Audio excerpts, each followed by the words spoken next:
오늘 새벽 말씀 묵상을 통해서 여러분을 뵙습니다. 오늘의 말씀이 여러분의 삶에 확증되기를 주님의 이름으로 축복합니다. 오늘 말씀을 제가 봉독하겠습니다. 누가복음 4장 20절부터 22절까지의 말씀입니다. 거룩하신 하나님의 말씀입니다. 책을 덮어 그 맡은 자에게 주시고 앉으시니 회당에 있는 자들이 다 주목하여 보더라.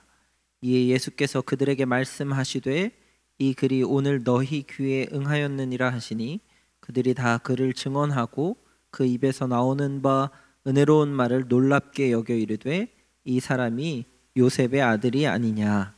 아멘. 여러분은 약속을 지키시는 편입니까? 깨는 편이십니까? 약속에 대하여서 저희가 다시 되새겨볼 사실이 있습니다. 약속은 신뢰를 쌓는 수단인 반면 신뢰를 깨는 수단이 되기도 합니다. 그런데 대부분의 사람들은 약속을 만남이나 다른 것을 이루는 수단이지 신뢰 자체라는 것에 대해서 잊어버리고 산다고 하는 것입니다. 그래서 쉽게 약속하고 또 쉽게 어깁니다. 약속을 수단이 아니라 목적으로 살아가는 사람이 주변으로부터 신뢰를 받습니다. 약속을 지키는 최상의 방법은 약속을 하지 않는 것이다 라는 말도 있는데요, 이런 사실을 잘 보여주고 있습니다. 처음에 했던 질문을 제가 여러분께 다시 한번 해보겠습니다. 여러분은 신뢰받는 사람입니까? 최근 코로나19의 어려운 상황에서 그리스도인의 신뢰에 대한 지표가 정말 많이 낮아진 것을 경험합니다. 교회 공동체가 사회화했던 약속들이 어겨졌다는 인식 때문에 그런 것 같습니다. 가정에서도 이와 같은 현상을 많이 볼 수 있습니다. 부모가 자녀에게, 자녀가 부모에게 약속을 이행하지 않아서 시간이 지나면 지날수록 신뢰를 조금씩 상실해가는 가정이 있을 수 있습니다. 왜 이런 신뢰를 떨어뜨리는 일들이 일어날까요? 오늘의 말씀을 통해서 하나님의 신뢰를 본받아서 그리스도인 공동체가, 교회가 신뢰를 회복하길 소망합니다. 오늘 본문에서 예수님께서 이렇게 말씀하시고 있습니다. 이 글이 오늘 너희 귀에 응하였느니라. 하나님의 말씀하셨던 것이 이루어졌다는 것이죠. 하나님께서는 우리에게 약속을 모두 지키시는 분입니다. 말씀이 이루어졌다는 것은 바꿔 말하면 하나님이 우리와 하신 약속이 이루어졌다는 것이겠죠. 그렇게 하나님은 우리와의 신뢰를 쌓아가는 분입니다. 하나님이 우리와의 약속을 지키신 것이 성경에 찾아보면 한두 가지가 아닙니다. 그렇죠? 그 중에서 가장 큰 약속은 바로 오늘 본문일 것입니다. 메시아, 우리를 죄와 사망에서 구원하신 분에 대한 이야기이겠죠.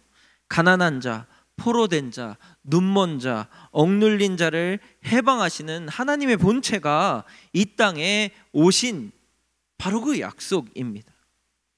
세계에서 역사적으로 수많은 사람들이 예언을 했습니다. 예언자들이 있었죠.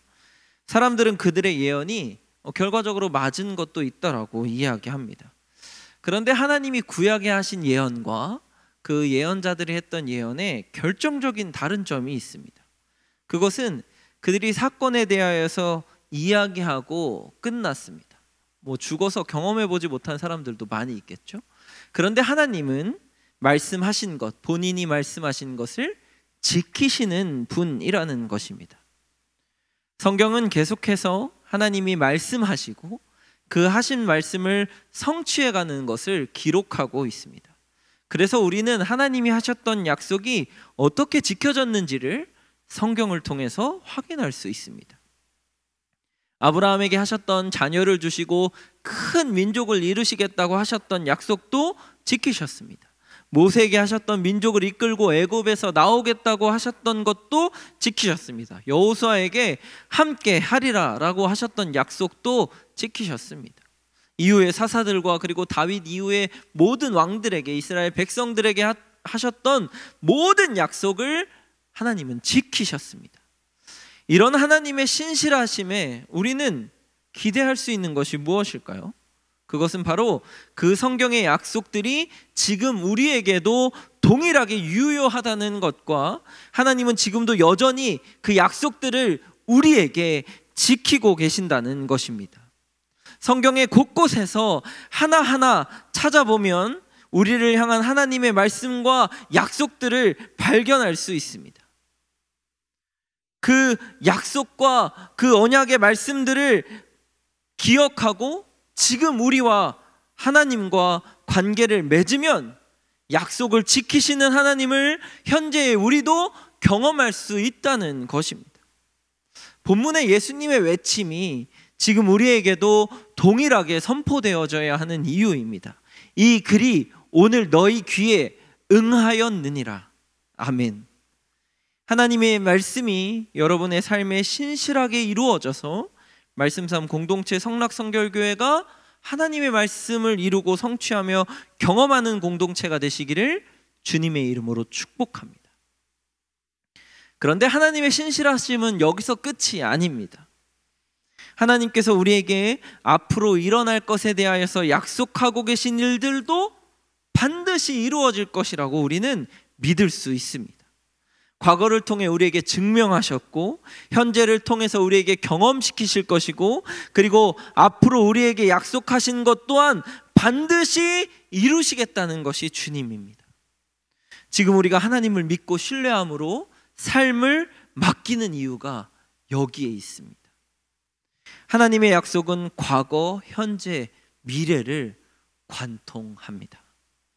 그리스도 역시 구약, 신약 그리고 앞으로 다시 오실 것에 대한 하나님의 성취까지 이어져 있습니다. 그것이 바로 구원입니다. 하나님이 본체이셨고 인간의 몸으로 오셨고 마지막 심판을 위해 다시 오시겠다고 하는 약속이 바로 구원인 것입니다. 사랑하는 말씀성 공동체 성락성결교회 여러분, 신실하신 하나님의 약속을 말씀을 통하여서 발견하는 여러분 되시기를 주님의 이름으로 축복합니다. 삶으로 그 말씀이 이어져서 현재 하나님의 신실함을 경험하시는 현재 하루가 되시기를 주님의 이름으로 축복합니다. 그리고 앞으로 오실 예수님을 온전히 믿음으로 끝까지 신앙을 지켜가시는 여러분 되시기를 주님의 이름으로 축복합니다. 기도하시겠습니다. 신실하신 하나님을 높이며 찬양합니다. 과거에도 현재에도 그리고 앞으로도 주님은 변함없이 말씀으로 역사하시며 우리에게 하신 약속을 지키시는 분이심을 고백합니다. 오늘 하루 신실하신 주님을 경험하는 하루가 되게 하옵소서. 예수 그리스도 이름으로 기도드립니다. 아멘.